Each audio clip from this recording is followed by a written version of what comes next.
You're listening to Making Money Online with Lisa Johnson, the podcast that tells you what it really takes to build a business and the simple steps to get you there. I'm determined to share with you the reality of easy, simple business marketing tips to make passive income so that you can start making money online. Making Money Online is sponsored by Nicola J. Rowley PR, helping entrepreneurs and brands get visible through strategic storytelling. If you're serious about being seen and impacting the lives of others, harnessing the power of PR is the best way to grow and scale your business. Visit njrpr.com for more details and read Nicola's best-selling book, The Power of PR. Hello and welcome to this week's podcast. Today I've brought a guest on who is a specialist in something that I really think we need to talk about this year, especially because I think a lot of people are suffering from it. And that's procrastination, overwhelm, burnout, and how trauma is linked to that. So I'm here with Elyssa Smith, who helps people who are struggling with procrastination, overwhelm, and burnout to find strategies to help them in the moment, but also to find ways to get rid of it for good, which is obviously what we all want. Now, this year, I got diagnosed as suffering from stress, which for me, I never feel stressed. I'm one of those people that really high functioning, can carry on. You know, I've talked on here before about how I have suffered from anxiety before and depression. I'm high functioning, so I often don't notice I am. And that's exactly what happened with stress.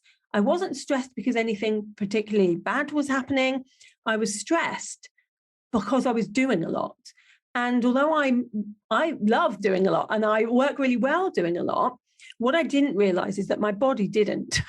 My body was like saying, no, you're doing way too much here. We'd really like you to just stop for a little bit. And I was like, no, let's just carry on. And actually, they said that it is a form of stress. And even if you're not feeling stressed and you're feeling happy, you can still feel it. So, Elyssa, how common is it that people are coming to you saying they're suffering from burnout and they might not even know they have burnout? So common. So here's what people primarily come to me for. So recently I had a client come to me and she's a business owner. She has an online business and she's just feeling stuck because she can't quite force herself to do the things that she knows she needs to do. And she's exhausted from trying. And for her, she was trying to do more, trying to be better, and we all have this kind of, especially if you have a business, this idea that we should always be doing more. Yeah. Entrepreneurs, it's kind of, universal for all of us. And that feeling, if it zaps you and you're feeling exhausted, I mean, that is what we're going for. There's something else under there. It's not that you're bad and it's not your fault. Yeah. And I think there is that need to do more. But even when, I teach people to do less, like the whole point of what I do is to do less. But I think that people think that they can't get burnout and they can't get stress if they're doing less. But actually, a lot of the time our brains are on even when we're not. So when I'm like saying, well, I'm going to the spa or I'm going on holiday, I'm chilling out, my brain is still like there, 100 miles an hour, thinking of things to do. And it stresses me out sometimes not being able to go and do those things because they're in my head and I want to go and do them. That can cause burnout too. And people really don't realize how prevalent burnout is because with burnout, you often don't know you've got it until it's a little too late. What are the symptoms that you see when people are suffering from burnout? So typically procrastination gets really bad when someone is burned out. They're completely exhausted. They have very, very little bandwidth for anything that they're doing. Some of the women that I've worked with, they will come from a perspective of like, I keep having these meltdowns or I'm lashing out at my kids or my partner, things like that. We have a very short fuse when we are burned out and we may not have any idea because, we all kind of have this idea of burnout is like, I'm on the couch and I can't function, can't do anything. But that's not really what it is. Burnout is when our capacity for dealing with, quote, normal day-to-day things to keep our lives running, our businesses, our families, that capacity goes down so low that we are kind of subpar. We're not showing up as the best version of ourselves in any of the areas anymore. And is that because we're dealing with all this other stuff underneath? And our brain capacity is dealing so much with everything else that we're thinking about and that we're needing to do, that just the normal day-to-day life stuff is getting, shoved to the side, really. That's exactly it. When you have sort of programs running under the surface, whether it's trauma, and there are a couple types of trauma, whether it's negative childhood memories that programmed how you see the world as safe, unsafe, things like that, whether it's just, I have this personal thing going on and it's taking up a lot of bandwidth for me. When you see the bandwidth for day-to-day stuff go down and you're not able to manage things at your best on a regular basis, that's your first sign. Go get help for your burnout right then until before it gets worse. Talk to me about these two types of trauma that people have. So one of the things that's so interesting about trauma is that most of us don't feel traumatized on a daily basis by things. If a person, so there are two types, and I like to talk about it like this: big T trauma and little t trauma. Big T trauma is big bad things that should never happen to anyone. We're talking bullying, we're talking abuse, we're talking lack of needs being met as a child, food insecurity, shelter insecurity, things like that. Big bad things.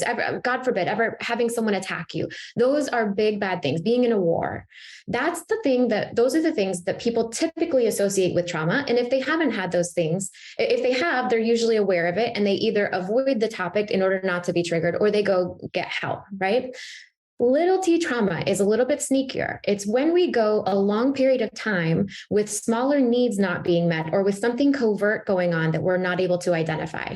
So it still could be emotional abuse over a period of time from an intimate partner or someone. It could also be that during childhood, no one around us knew how to express big feelings. So when we had big fears or big anger or big sadness, no one walked us through how to express that. So there are parts of the brain that sort of are traumatized by the lack of guidance over time. There are other things that fall into that category, but the littler things tend to go unnoticed. The other reason that our brain doesn't register as adults that we have been traumatized is because the brain is beautiful. It's amazing how it functions, and it allows us to survive those things by a few different strategies, one of which is that when we are traumatized, the brain has a little bit of amnesia around the feelings of how bad it was. So we may grow up and when we say it out loud to someone, we're like, gosh, I guess that was bad, but I don't feel bad about it. Is that to help us? Is that, just to help? It's an innate thing to help us not have to remember bad things. Absolutely. Because think about this. If you have a child who knows that their needs cannot be met in a certain area, it could be a small T or it could be a big T, and they exist with the idea that need will never be met, and it feels this bad all the time, they actually can fail to thrive. I mean, there's no way to actually make it through that. So the brain has all these little secondary, functions that kind of cover up how bad it is. So we normalize very quickly. Very, very quickly. So nope, that's just fine. Probably everyone deals with this. Those are all the kinds of thoughts that our brain puts together so that we can function. And a lot of times it ends up that we're adults who are always trying to do more, be more perfect, please people better, can't set boundaries, because as children, we believed we should be different. And if we could be different, we could get those needs met. I so resonate with that. I remember seeing a therapist must have been about 10 years ago now. And he asked me, I was feeling really anxious all the time. And he asked me about things that had happened during my childhood. And I explained the things that had happened, quite a lot had happened. I'd grown up in a religion that was, quite cult-like. I had, gone through quite a lot of trauma with bullying. I had a really chaotic home life, and all of these things had happened. And I explained them really normally, because to me, they were really normal. I was like, oh no, this happened. And then this happened, this happened. And he sat there, and afterwards he said, do you realize how chaotic that is and how much trauma you have because of it? And I was like, no, I'm all right with it. And he was like, no, you aren't. You just don't realize you are, because you've normalized it. It's become so normal for you that actually you welcome the same feelings. So I was doing things, for instance, online to make sure I was getting bullied, because I'd become so normal to that feeling. Like it was almost a comfort blanket. when I was being bullied, because that's what my whole body was used to feeling and my mind was used to feeling. And so I tried to put myself in the same position without knowing, this is all obviously subconsciously, the same position I had as a child. And I think it's so true. When I talk to people now who have gone through things, they'll explain it to me in a really, as if it was happened to somebody else way. I'll be like, do you realize that this could be stopping you from going further in your business now, because the capacity that you have is going to be a lot less because you're thinking about these things? And they're like, oh no, I don't think it is. You know, I've kind of put it under a carpet, it's gone. But it never is gone, is it? You have to deal with this stuff. You really do. And sometimes it really takes someone else to help you uncover this really wasn't normal. I can't tell you how many times I'm sitting in a session with a client and I'll be patiently, quietly listening, kind of like your person did for you. And then at the end, I just say, do you realize that is actually not okay, that your parent did or didn't do X, Y, Z, or that your teacher or your friend or whatever it was? And they'll say, well, but everyone deals with this. Because we think our brain has done a great job making us think this is just normal. It's not affecting me. But then, I'm realizing they're in the session with me because they don't have the capacity to take their business to the next level. They are terrified of being visible. They're terrified of, failure. They're terrified of success. They reach all these places and they don't know. When I ask them about their childhood, sometimes they think it's maybe not related. And I'm like, okay, well, do you think it might be true that you learned to fear this because of a situation that happened? And I love the untangling process because there are immediate benefits to looking at the past. It's so interesting. We saw this a little bit with the Me Too movement when everybody started writing online the things that had happened to them. Like somebody put, oh, this happened to me. And I remembered one, like I went to a party once and this guy dragged me upstairs and kissed me and he was much older than me. And I'd told myself that happens to everyone. It happens to everyone. Like everyone deals with something like that. That's not actually abuse. That's not actually, part of this Me Too thing, because everyone kind of goes through someone doing some kind of sexual harassment. When I was 15. And then when I spoke to other people, so many people had had these experiences and they said, I'd kind of forgotten about it and just decided that it didn't even matter. And it's amazing how much this happens to people and how much more productive they would be in their business and how much more successful if they dealt with stuff. But we don't like to deal with stuff, do we? Because it's easier not to. Yes, it's painful. It's painful to go back through. But actually, what we're finding in this industry of helping people heal from the past things, we're finding that there are ways to go through it that are much less painful than we're assuming. The brain protects us by saying, I'm not going back there. That's going to be too painful. That almost broke me the first time. I'm not going back into it. And could you imagine too, like the brain is so amazing because after that experience, you didn't live in that terror every day. You didn't live in that trauma every day. We have to move past it. But what happens is if we don't ever go back to it when we are, and you were a child, when we don't go back to it, when we actually can guarantee our own safety, because in that instance, when we're younger and we have experiences that are traumatic, we have to depend on the adults around us. And if they fail, then there's nobody. We can't come to our aid in those situations. So, but as an adult, this is where the reparenting process comes in really as a strong part of what I do with my clients, because we get the opportunity to then stand in the gap as that adult for ourselves. And the success that you can have in your business once you do that, once you show up for yourself as the adult in those instances, it's incredible. What are some small strategies that people can use in the moment? If somebody is right now sitting there going, I know I'm procrastinating, I know I'm overwhelmed by everything I have to do, what's the first step? So the first thing is to take a break. It's counterintuitive with procrastination because we think, oh, if I just need to force myself. And we've all done that, right? You have to force yourself to the deadline. Everyone knows. Every entrepreneur knows. But what we want to do is first of all, just noticing it is a huge first step. Being aware of when you're procrastinating is a massive superpower because most of us are so ashamed that we procrastinate that we sort of hide it away from ourselves and we may not know it's happening. So be aware of it. But then the first thing is to take a break and get some perceived safety from whatever it is that is, even if you don't know what's making you feel unsafe about doing that project, your survival brain, the amygdala is amazing at perceiving threats. The right brain is in charge. Its job is to keep you alive. And it thinks when there is stress, no matter what's causing it, whether it's a project that's due, whether it's somebody's bad review online, it doesn't matter. It thinks there's actually an animal chasing you that's going to tear you to pieces. It sees no difference, does it, between a real threat and a not real threat? Yeah.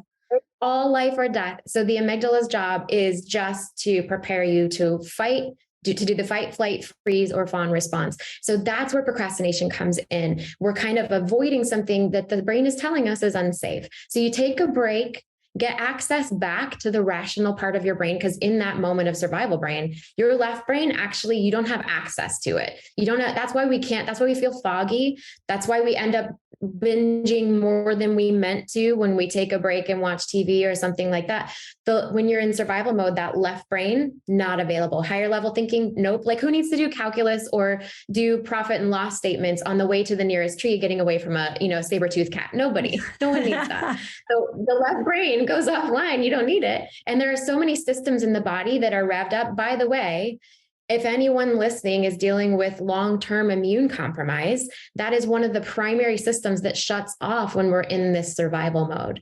So we don't have access to our immune system, the repair systems, our cells can't repair. There are so many things that happen just in the instant of a perceived threat. Wow. That's amazing. And there are lots of people, me included, that have immunocompromised issues right now. So it's interesting that turns itself off. So you take a break, you get away from the situation so that you can get, I presume, more clear-headed and start turning that left brain back on so that can happen.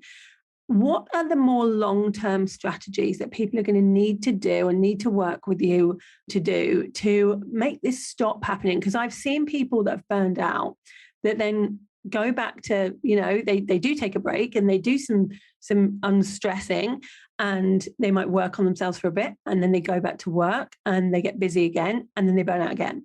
Yep. If you don't change what's underneath, you'll always only have that capacity. So this is what you do. So when I work with somebody, the steps that we take are we look at what are the obstacles to doing the things that you want to do. Okay. So it's my physical health, or it's my procrastination is stopping me, or I have these fears, whatever it is. We want to look at what does the survival brain feel threatened by? Then we want to know why. That's the long-term change. And it does take 6 to 9 months to actually form a new neural pathway, particularly when dealing with daily thoughts that you're having about yourself, what you're capable of. So it's a longer-term process to actually prevent it. But think about it. If you spent a whole lifetime thinking a certain way and it's been defeating you this amount of time, and it only takes less than a year to actually completely transform the way you think about things and the way you see yourself, your business, your possibilities, it's so worth it. So what I do is I work with my clients to figure out, okay, what are the obstacles? What fears is the survival brain having? And then when we know that, we go underneath and ask why. So we look at family of origin in particular, because whatever you learned from the authority figures in your house, in your school, those will be the belief systems that you have. If you ever another huge part of my job is helping people see you actually did have some trauma. You actually did have some little t or big T trauma. And so let's give that sort of the honor and the space that it deserves, and go ahead and heal that. And then we'll look at the belief systems that we can reform and reframe from there. And a lot of this is always the same. It's about going back and building it back up again, because I think that we're made up of all these different things. And sometimes we need to stop and unpick everything and see what's actually there to be dealt with, and then put yourself back together in a better way.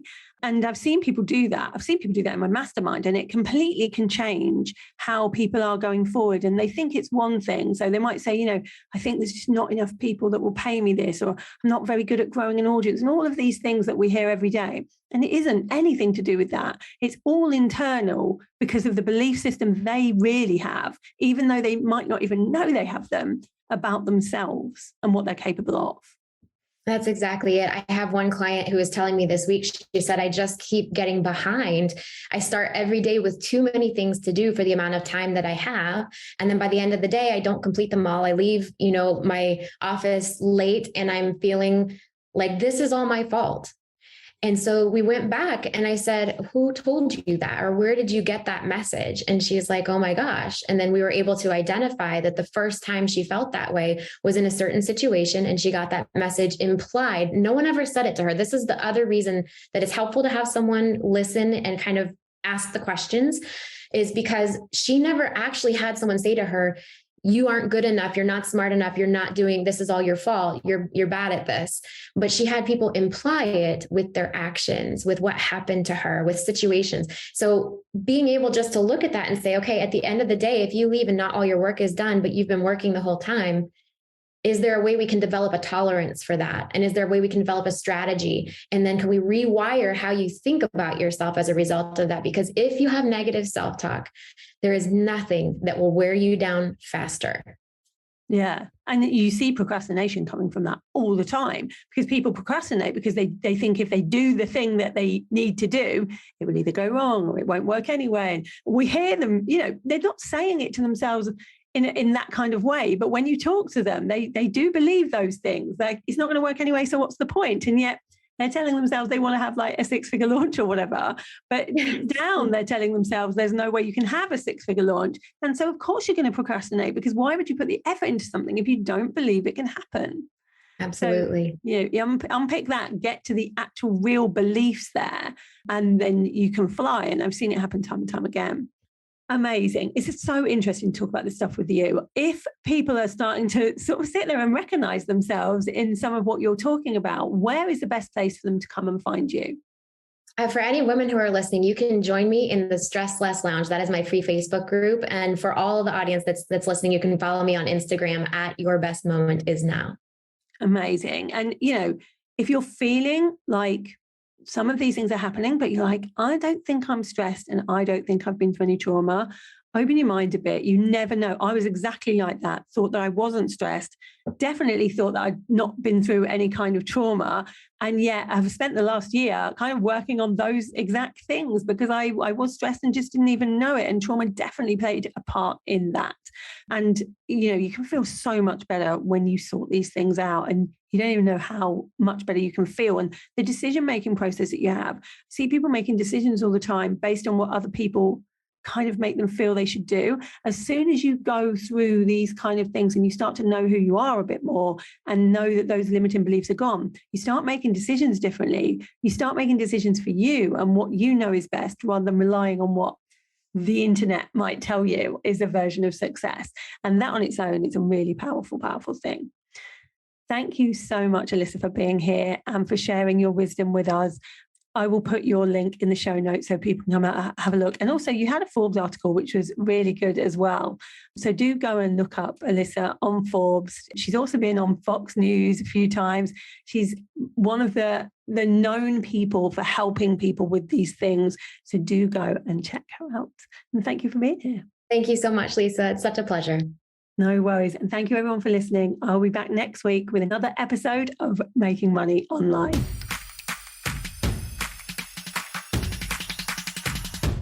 Thank you for listening to Making Money Online with Lisa Johnson. If you would like to get your hands on my brand new book that's coming soon, then you can pre-order now and get lots of juicy bonuses. All you need to do is go to makemoneyonlinebook.co.